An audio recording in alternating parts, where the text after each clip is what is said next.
At yun, mayroon nga tayo ditong nakuha na napakaluma, no, na kagamitan nung unang panahon. Ito ay galing sa Ifugao. Sinasabing ginagamit daw ito sa mga ritual noon.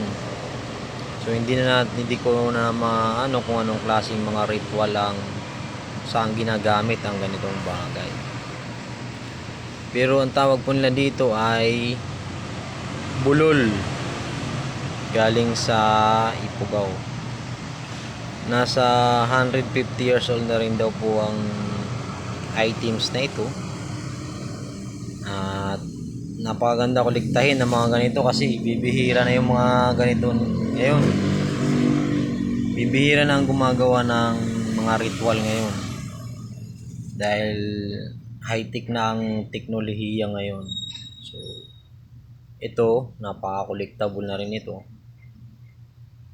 At makikita mo naman sa itsura ng items na ito na talagang kakaiba. So kung mapapansin nyo po sa 1,000 na pirang papel ng Pilipinas, meron po ganitong itsura na nando sa picture ng 1,000. Pero yun po ay dalawa sila doon, ano. Pero halos ganito po yung itsura sa 1,000 na pirang papel. Ang mas luma nito ay nasa Ayala Museum.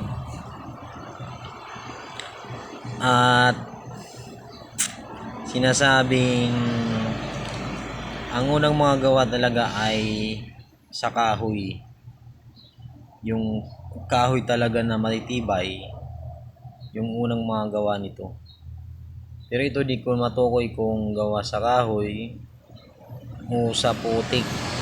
May mga bangas na rin siya, no? May mga crack chip na rin siya. At putol na yung pinakadulo niya. Para siyang clay. At namamagnet po siya. So parang malakas ang hatak niya, no? Mukhang ginamit talaga ito noon ng mga siguro mga albularyo, mga ganyan, o kaya mga nagre-ritual ng mga manggagamot. Ayan po. So malakas ang hatak ng magnet niya, pero hindi lahat ng party niya namamagnet. May pailan-ilang party na namamagnet. Yung ibang party hindi naman namamagnet. Lalo yung dito banda, wala siyang magnet dito. Kung gawa to sa bakal, dapat namamagnet talaga to. Siguro